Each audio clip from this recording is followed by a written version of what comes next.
Everybody, welcome. We're delighted to see you all at Corcoran School of the Arts and Design. My name is Mark Monkey, and I am the director of the school and a professor in music at Corcoran School. And we are so excited today for this talk because it really is beginning what will be several weeks of celebration of an incredible exhibit. We're really honored to be hosting a talk by Jung Lee and Dong Ko for what is a really exciting book. And also want to welcome our international visitors today from Korea. We're delighted to have you here in the building. And on Thursday, we're really eager to open the exhibit. Friday, we're very eager to open the exhibit upstairs that Professor Lee has doggedly curated with such devotion and dedication and advocacy and passion and pursuit with body contemporary Korean women's art. And that will be up for several weeks after that open. So I hope many of you will return on Friday for the opening, and at that point we will be open to the public from Wednesday through Saturday, 1 to 5 p.m. And to folks in the GW community, you can always just use your swag cards and the building and see the artists here. I also want to call people's attention to many exhibits that we have on here at the Corcoran School. Upstairs, there's an exhibit called Free This Dream, featuring the work of Corcoran faculty and staff. And that will be on view throughout the semester. It's a really diverse and exciting exhibition representing all that we do here in the school, from visual arts to performing arts scholarship.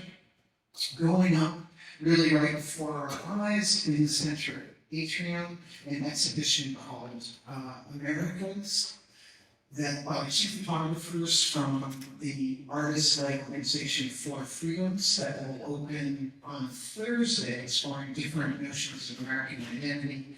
And then also you can see in Luther Brady Gallery, there's so many things I have to answer for me for a second. A great exhibition called Unruly Discourse, curated by For Freedoms and our faculty, featuring items from the GW collection, again, that comment on the natures of American identity.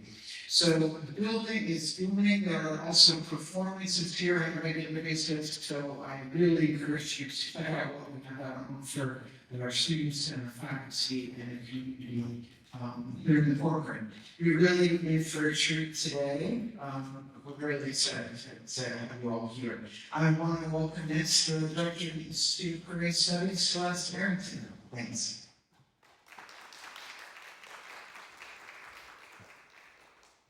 Thank you very much. My name is Celeste Arrington, and I'm the director of the GW Institute for Korean Studies, or GRIS, 2 blocks down.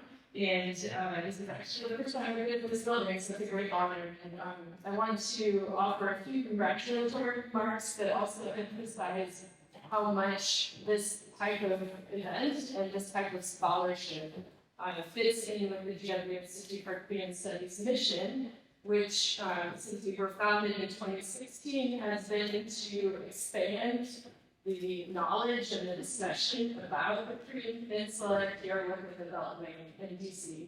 So we're not just talking about policy issues, we're contextualizing policy concerns in the context of humanities and social science, and we're supporting cutting-edge research across many disciplines to get deeper and broader and better understanding of the Korean Peninsula among our scholars, practitioners, policymakers, and other folks that come through the DC area. So GRIS, we have 7 core faculty, including some here who are focused on the Korean Peninsula, and 1 of the 20 affiliated faculty, Professor Lee included. And GW has this long-standing connection with Korea. So it's a really great honor to celebrate that connection with the launch of this book. So I wanted to congratulate Professor Lee Jung and Ko Myung, the contributors and co-authors to this book.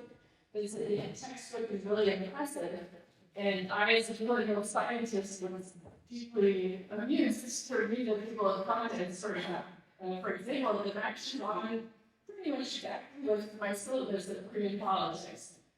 So this book covers the tumultuous and complex and often painful but rapidly changing last 7 decades or so, plus a little bit of the Korean Peninsula.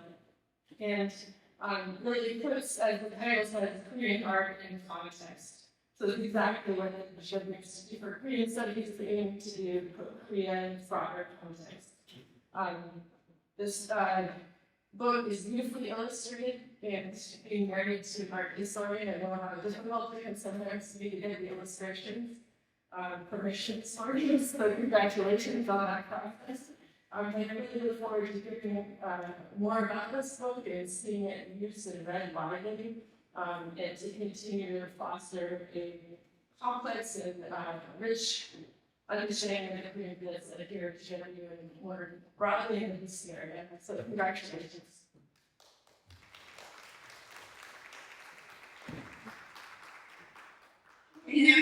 Sure, from our co-authors, but first I'm going to talk. My name is Corcoran, I'm head of art history, and I need to read some of my remarks. Okay, hold on. So, thank you, Dr. Anki and Dr. Arrington, for your welcome and your support. We have a lot of people to thank. I'm sure that Dr. Lee will also thank a lot of people, but maybe I'll take some of those. Starting on the ground with some Corcoran staff that I want to shout outs to M. Petro and Jacob Rangel for helping making this event possible. Thank you to major donors, including the Korean Arts Management Services, the Ministry of Culture, Sports, and Tourism of the Republic of Korea, as well as GW's Institute of Korean Studies, and the Han-Mi Artists Association. I especially want to thank, I'm sorry, I'm totally echoey. I especially want to thank Dr. Jung Lee, who teaches here at GW, and Dr. Ko Dong-yeon, who has traveled from South Korea for the event and the exhibition that's opening here, among other venues, this week. This afternoon, we will hear from Dr. Lee and Dr. Ko about their book. And this is not my copy, it's just sitting here, but I have a copy too that we're all looking at, which came out this past spring with Bloomsbury. I'm going to briefly introduce Dr. Lee and Dr. Ko. They will both talk. There will be time for questions, and then we will, I feel like I'm blanking on the word, we will retire or we will move over to the library to room 107, which is off the atrium. We'll just all go together for a reception. It's my really great pleasure to introduce Dr. Lee, whom I got to know last year when I became program head of art history. Dr. Lee is an art historian, a critic, a curator, specializing in modern and contemporary art from a global perspective. She's written extensively on, and some of this is in the bios that you can read, but I edited it a little bit.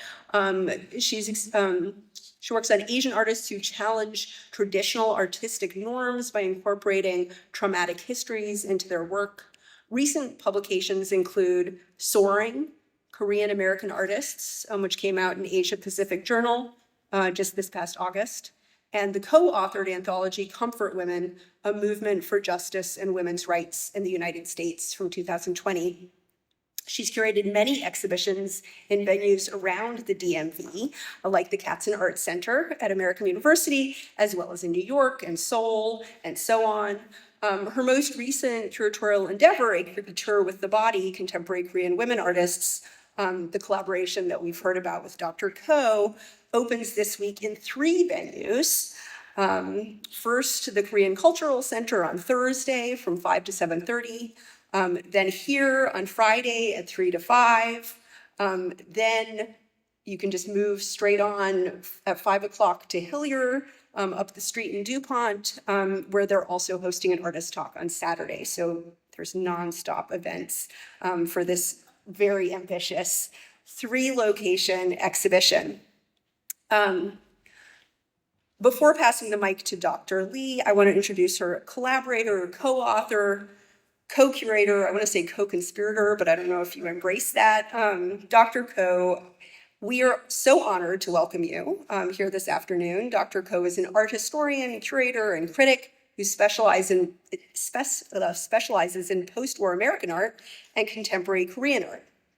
She's an adjunct professor at Awo Women's University, Korea, and served as artistic director of the Gangwon International Triennale in 2024, as well as many other things. I've edited the biographies down.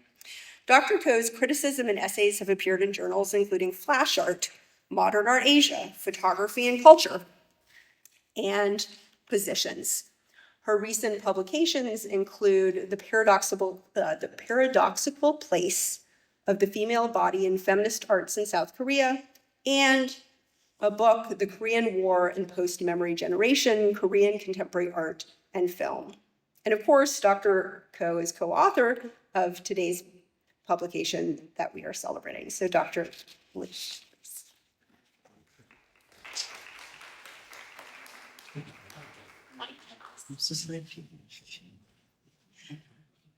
The greetings takes half of my talking time. But that's the way it is, and I have to do it again. Thank you so much for coming here today, and then thank you so much for the enormous support by Lauren to keep the director of the Corcoran College of Art and Design, and then Vivian Older, the program has on history, and then the Professor Barrington, Celeste Barrington, director of Korean Institute of Korean Studies, GUE. And then there's a separate one, and there is the Jung Park-Sandy, I just want to stand up, which is the director of the Korean Culture Center, one of our names for the exhibition. And then is there the president of the family, Artist Association? Professor Corcoran is supposed to be here. Can you raise your hand how many members? Yes, thank you so much for that and all these things. And then Professor Noriki, you made it. You made it. I think that you couldn't make it for that one. Thank you so much. You should have one of the founding members, right? There's so many, maybe I can find any time to talk, so then we start over here. Okay. So let me talk. I wasn't given like 20 minutes, but I have only 10 minutes left. My time. So we are a little bit of extensions, but I'm not going to give you some kind of lecture because it's 380 pages to go. But I just wanted to share sort of our main goal, and then a little bit of what we're trying to do here in the store, and then some of the case studies. So that's the whole title. It's just Modern and Contemporary Korean Art in Context. There's so many behind the story, but let me skip that. Why 1950 to now? As you all know, the Korean modern art is a latest strategy during the Japanese colonization period. But as you know, there's not much freedom. There's no space to exhibit their work. There's only one channel, which is called the Sanjeon Choson Art Exhibition. Later on, they changed the name as Gukjeong, National Art Exhibition. So there's only a channel, and then they have to fit into the certain kind of a set program, a set kind of a standard. So that we cannot really say as Korean art. It's very hard to keep a certain kind of a Koreanness during the colonization. So after the colonization, maybe people really think about what would be Korean art, right? So that's why we set up the 1950s. And this is the book on top, as you know, the Kiribu's work, and the bottom is John Juno's, and then Moon Kyung-won's 2022 versus 1970. As you see, top will be the modern art, and contemporary art will be covered by co-author, Professor Ko. But as you see, it's an amazing wrap. On top of that, it looks like a certain performance or environmental art and things like that. we had a really quite a time what we can choose as a cover images. We think it is really Kimberly is someone that we kind of give some honor and pay homage to that, which one was made in 1970. And we had a wonderful book endorsements, including the GW former chair, Barbara, and then also the Unity Sub, which is one of the most, established art critic in South Korea. And then Ufu, as you might know, one of the most important Asian art historian, gave us some endorsement, which is great. So our title, the keyword is context. So what is the context? It's not exactly the work itself, but what made this work possible. There is some reason that created this work, there is a context, maybe some background, the reason of being, something like that, that's a context. So some of the themes and cases studied that I remember in 1950s up to maybe around the Olympic game would be written by me. So you can think of the Korean modern history, which is very dramatic and traumatic, very turbulent. Can you name some of the Korean modern history, what happened, sort of a major event, major historical dates around 1950 and up to the 1980s?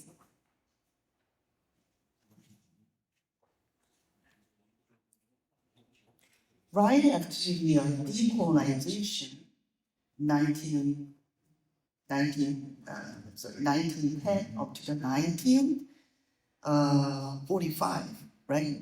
And then right after that, this is really kind of chaos right after decolonization. And then because in 36 years, it's a huge number. People didn't know what to do, especially the first president. And then they just had no idea what to do, what to control.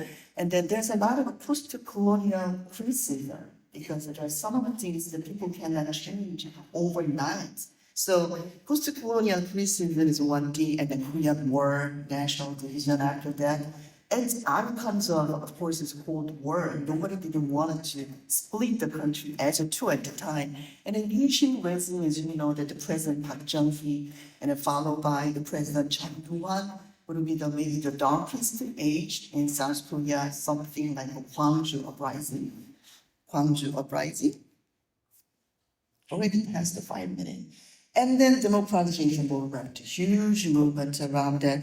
And there were so many Korean diaspora, maybe Professor will mention a little bit about that. Diaspora itself is very rich and diverse. We're not talking about only the Korean American, but there's so many, diaspora. But since I'm here in the United States, I only focus on the Korean American diaspora and up to the Olympic game. So it consists of 4 chapters, and then I wrote the first and second chapters, which is the most renowned artists. Maybe you already know all these artists, and this is a detail, like a subtitle. And starting from the Korean War, we call it as a new deal because the outbreak of the war is in June 25, right?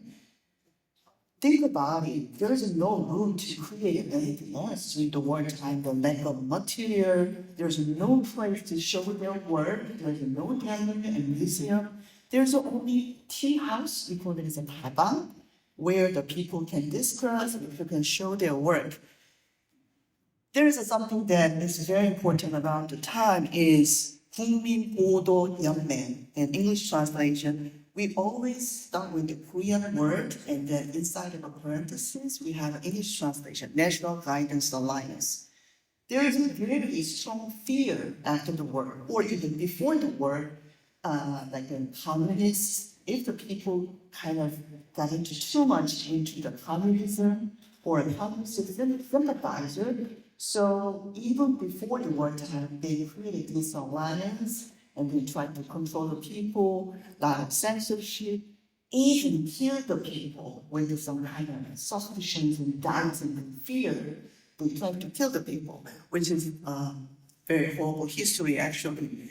And more than anything, the war was very dramatic at such a point. North Korea occupied the Seoul, and then in such a point, South Korea occupied the Seoul. Some artists just didn't have any chance to flee away from the soul. They just stayed in the soul, right? Or it's something their village, and they had to listen to the communists to have projectors of a genius song and style, whether they wanted it or not. And then there is Joseon Art Alliance, totally communist alliance during the wartime. That became a very problematic. The very famous artists actually working for them without their intention. So that's another very traumatic and tragic conditions of during the wartime. There's a lot of ideology classified and left and right, far right and far left, and then kind of attacking each other. I mean, even now, and even here, that's another context that we have to think about it. Since there is no grades and then no material to play, photography is the most accessible media for that at the time. But not much manipulation by hands, called as a pictorialism. They did a lot of things before or during the processing of photography. But just as it is, it's a precursor of photojournalism like this, and we call it as a straight photography. The most famous, maybe, if you name the most famous Korean modern art, maybe Kim Hwan-Lee, Park Soo-hoon, Lee Jung-sung. If you name maybe 5, you're gonna become Lee Young-woo and Jang Ho-jin, isn't it? That is a very, very important artist. He's the one who couldn't take the train or ship, become take the refuge. He saved his soul, and then he got his suspicion of communist sympathizer because he had to throw the Stalinists in Hinson. So he had to prove that he's not communist, right? So he even served the army and the navy, to prove of his loyalty to South Korean government. So here, as you see, that there's a lot of photography during the wartime. And on the right side is really turbulent kind of scene. But in the humanist work, we can see such kind of a serene, communist, and totally peaceful kind of. We cannot tell this one is a realism, but he formed such a group of names, a new realism, which is in Korean, new realism. How can it be? How can it call it this abstract looking work of art? Because it's a very really simplified and geometric kind of arranged of that Shin-Sa-Shin-Pan is kind of a new reality. The painting should stop of being surviving to the representation of outside the world. Painting has its own autonomous work. This is all the modernism about.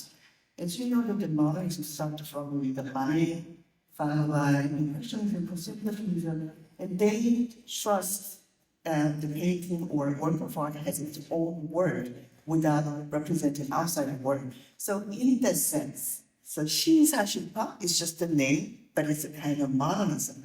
The content is a modernism. It's very anonymously simplified, and then the red in color, as you know, the yin yang color. And during this time, some artists went across the DMZ, went to North Korea. Some artists come down and across the DMZ, and then we call it as a 월남작가, right? So actually, I'm introducing just some of them who crossed the DMZ, defected artists to the north. For example, Equator. His work was abandoned for a long time until very recently. There's some kind of communist organization that's always existed since very early 20th century. As you know, the communist ideology is kind of an idea in itself. It's about equality and all these things. So CAF, the famous CAF, is very early 20th century. And the very similar one is happened 민족문수. For some reason, this kind of quasi-communist left-wing group of people, they really focus on activism, Korean activism. And there's a lot of overlapping. And then people call it as a far left to people as a 빨갱이, red, And then they even saying that, oh, when the people about the ethnicity, they are living and they're kind of communists. So there's a certain kind of prejudices that set it up. He finally ended up went to the Corcoran Island, which is a POW, prisoner of war camp, and then he defected to North Korea. His wife and children stayed in South Korea, and they were totally had the authority. His wife is preserved his work until he has huge exhibition in the modern and contemporary national art in Korea. On the other hand, some artists who can be here without communists and decide to defect to the south because there is one artist. The most famous one is Jung. Lee Jung is very famous because even though there's not much material, he uses kind of cigarette foil, silver foil, and then he using that kind of inside, making a home, and then putting certain paints on that, and then he created this kind of images like that. He's famous because of his ox painting a lot. As far as I know, the legal collections coming in Smithsonian, you can see that it's ox painting. And particularly the white ox is very important for them because Korean people identify themselves with the white ox. It's not just because of their resilient, they are very delicious, and they're very domesticated animals for them, but because it goes to the Korean foundation myth. It's a kind of very layered, long story. But later on, he's identified himself with the ox. So there is some kind of assimilation as ethnicity and then by himself. There's a lot of references. For example, the way of his thick outline and the filling the things. It's so similar like Goguryeo, Munyong Wangchong, tomb painting. It's similar in terms of techniques like that. And then also he studied in Japan where he met his lovely wife over there. And he was exposed to the expressionism and Fauvism for sure. And then he belonged to the most radical avant-garde world in Japan. So as you can see, in the lower second one is the refugee first in the Busan and then Jeju Island and then go back to the Busan. But it's almost like going to picnic. There's a certain kind of joy of life. It's kind of a bliss of family because he had to be alone. He was separated from his family for a long time. He never ever get together. Another well-known artist is Park Soo-hoon. He was regarded a lot as Cubism, or he's very interested in the Millet, or even Corbett, working class poor people, and things like that. Everything could be right except maybe Cubism. He wasn't even belong to Asian Cubism family show. But as you know, the Cubism it's very formalism. It's about the form. It gives no kind of attachment, emotional attachment with the sitter, with the people who were depicted over there. But he has a very strong attachment with the people, these low-class people. So he's living in Jongno, Changshindong, where it's normally the refugee people, low-class people, living over there.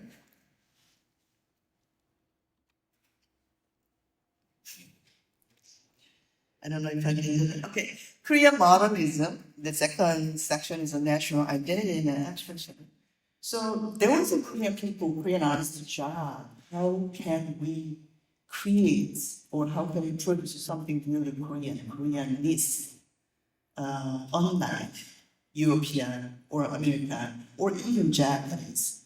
One problem was all of these modernist ism and the movements were imported through Japan during the colonial period, and it was already edited and then twisted by the Japanese sensation.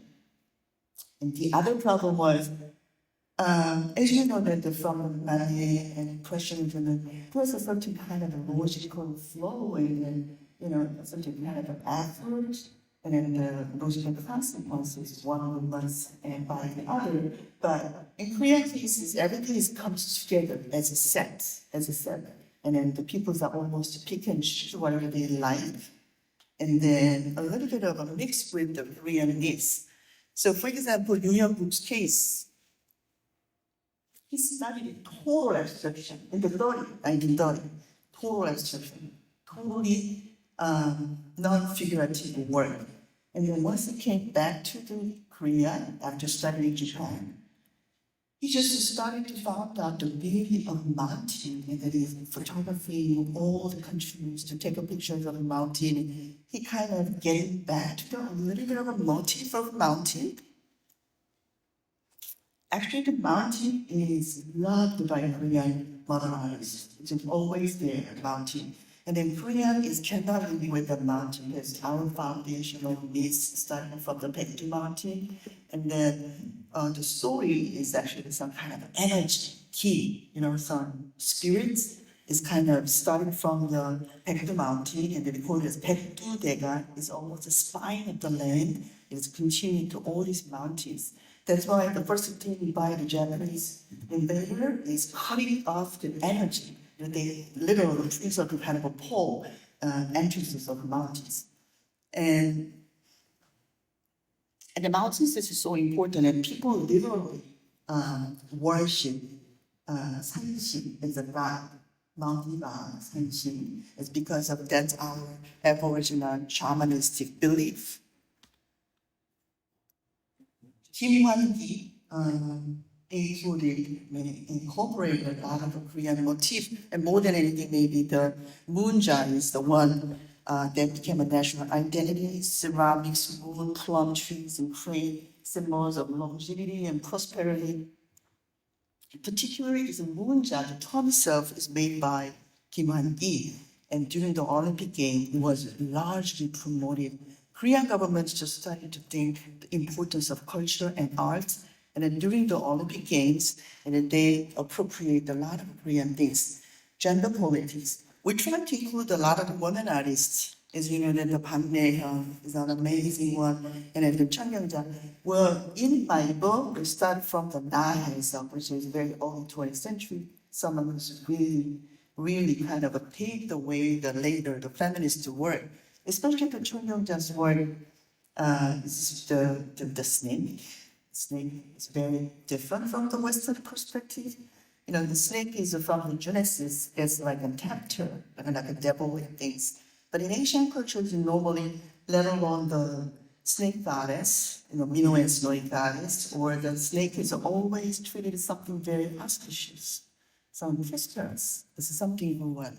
And then the most miserable time when she saw this creature, and she felt like a little bit of a relieved. I think it is like a priestly, but it's an objection, something kind of, she felt like a catharsis when she saw something horrible. And the thing about it, when the Korean received some of Western art, and especially the abstract art, was hard to understand, and they didn't like it, especially the Gukjeon. A lot of old senior people dominate this Gukjeon, and they don't like it, they don't accept. They cannot get into the Gukjeon, that's the competition. So they decide to have this exhibition outside the Gukjeon building, that the national exhibition is held in that moment, outside of the wall. They're putting in their work like that. It's almost like a salon de refusé, during the 19th century, they have, they put that into the salon, and then they have another show. So something like that.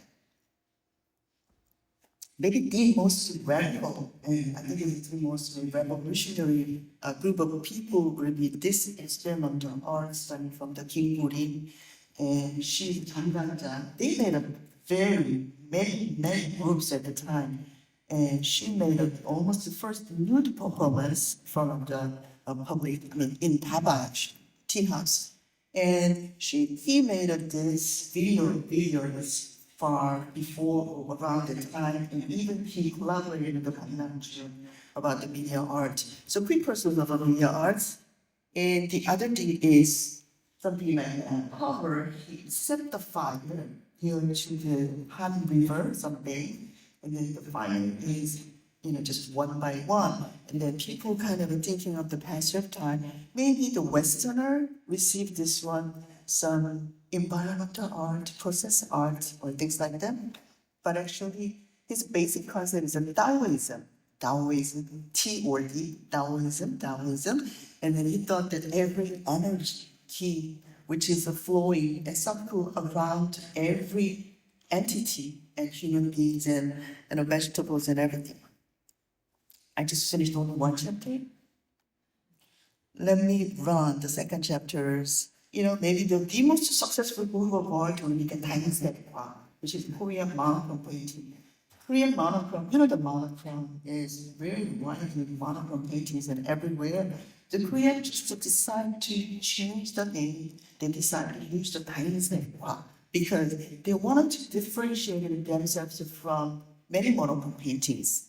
For example, you look this painting is just like a Jackson Pollock, or the other ones, Park Sobo's work is like Agnes Martin, or there's a lot of monochrome painting. But actually, the basic difference with the Westerner is the basic reception of the monochrome paintings. And then that's a very kind of ritual thing. This is almost like a ritualized thing. The way of his being on the little one, he's kind of losing his conscience, and then it's kind of back and forth with his hand making this kind of scratches. So he becomes a certain kind of a liminal status, not totally conscious nor unconscious, to create this one.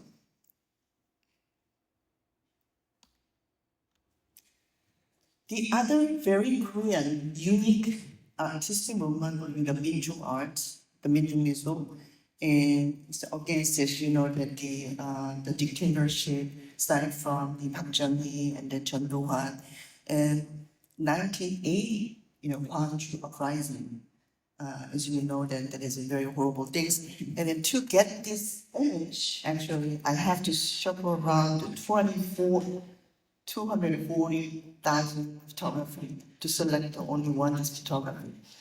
And then Hongseonggang Daedong Sesa, which is a very celebratory thing, kind of almost like going to picnic and sharing this kimbap, but actually that's in the middle of a massacre. And Choi Byung-soo is also, there's a lot of student demonstration, and then there are a lot of injuries, and there are a lot of arrests. And then one of the students was killed by the tear gas grenade. And then that was reported by some of the newspapers, actually. And then as entrance became like a political matter after that.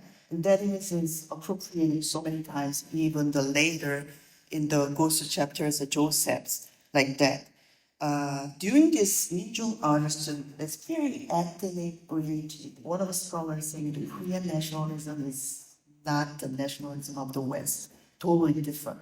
It's very ethnic centered nationalism. And then there was, in certain sense, constantly by the President Park, we are all one blood shared people, right? From the Tanbun, which is not, and the Koreans are so diverse by now, and so many interracial marriage, and so many diaspora, and then nomadic artists. Then modernization, I couldn't explain all the urbanization, getting apartment buildings and everything. It really connected to why this modernization became a booming at the time. It's right, it fit into their really creating apartment, for example. But then some people, richer people getting richer, and poorer people getting poorer. So the kind of divide is getting really severe. So Minju artists is really criticized on that, and what they want is like a unification of the nation more than anything. There's a several group, but reality and speech would be one of the major group, and they satire, they kind of criticize the people's stupidity or vices, and in context of contemporary politics, archetypical issues, but they appropriate the very traditional, like a corridor painting, which is the fabric made, the hanging, painting, used in the shamanism or even the Buddhist temple. On the right one, for example, is also appropriated by the Buddhist painting, Buddhist temple. Finally, the Korean American diaspora. We cannot define the Korean American as a one group. My very recent exhibition at the writing is about that. But this is modern period that I'm dealing with. The Bible came, for example, synodaki, which means a part to present the whole. So this looks like a perfectly modern abstract painting on the left one, but actually that's just skin color of the sitter is a friend and acquaintances and exactly like a portrait size of this painting. And the Namjoon band, for example, Amma, which is his last work of art before he passed and preserved in the National Gallery of Art. Amma means grandmother in Germany and Amma is mother in Korea. And so he's struggling about in certain portions of Korean in his life, and then I just discussed it deeply. Kumalia Hongja came and the PG Mumbonga, Georgetown professor, is a two artists, local artists that I included one. Maybe the next project will be the only Korean American arts, so that I can study more Hammi artists, association artists. They're amazing. So Chasa Kyung-chan, almost 2 more minutes, okay? She's a genius, and then she unfortunately died when she was 31 years old. She was raped and murdered by someone she knows, the guard of her husband building. But she's really kind of inspired so many artists. So her work is kind of a spinal inspiration of our upcoming exhibition. You should come. And she wrote this book, Dictate. And there is a very beginning of this book, she said, to be able to write a story that is more vivid than flesh, stronger than skeleton, more resilient than muscle, and more sensitive than nerves, which is written by Sappho, which is a Greek poet.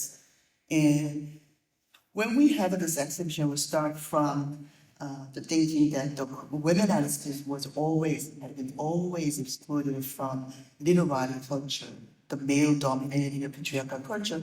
But at the same time, in the West, also, the Michel Foucault said, language is power, writing is a power, history is a power. So man is the one who writes the history, and then always the woman's history is excluded, just like the woman's art history. The women artists were excluded. So try to aspire to be a woman who writes, who becomes the subject of history, and who can eventually influence the writing of the history. This is my last slide, and I will come into 5 minutes our opening reception. And can you raise your hand, the artists who's in here, the 3 of them, Jung can you raise your hand? And she's very, very important artist. And welcome you. I don't think it's over there. And then the local artists, because she's going to talk about that. So Ogi-san and Suki and thank you so much. Yeah, these artists is actually the reason I actually said that they incorporated letter writing text in their work in the various ways. Only the basic so that she appropriated this is a famous job of painting in books of work, and then she made her own poem, like a shiju, and then she wrote it down, and she kind of paradise. Making games at the time that was women's freedom, like that. Kim Yeon-jung is Braille, which is made for the actually blind people. So it can be, tactile reading, through hands, and then she made this contemporary king humans that draw, and people are supposed to display the crown and then take a picture and post in the Instagram. So everyone should be one of the audiences and participating in this work. Shin Jin-ho Kim's Inner Shelter is literally, she studied very hard about the DK, and then she got inspired in certain portion, release the excess, and then the mold. She got this keyword of a mold. Women are kind of raised as a woman, second generation of a feminist. Women were not born as a woman, but they raised and educated as a woman. We have to get rid of or kind of liberated from the kind of stereotypes. That's her work about. Every artist we're going to explain in detail. And Friday, right before reception around 2 p.m. Thank you very much.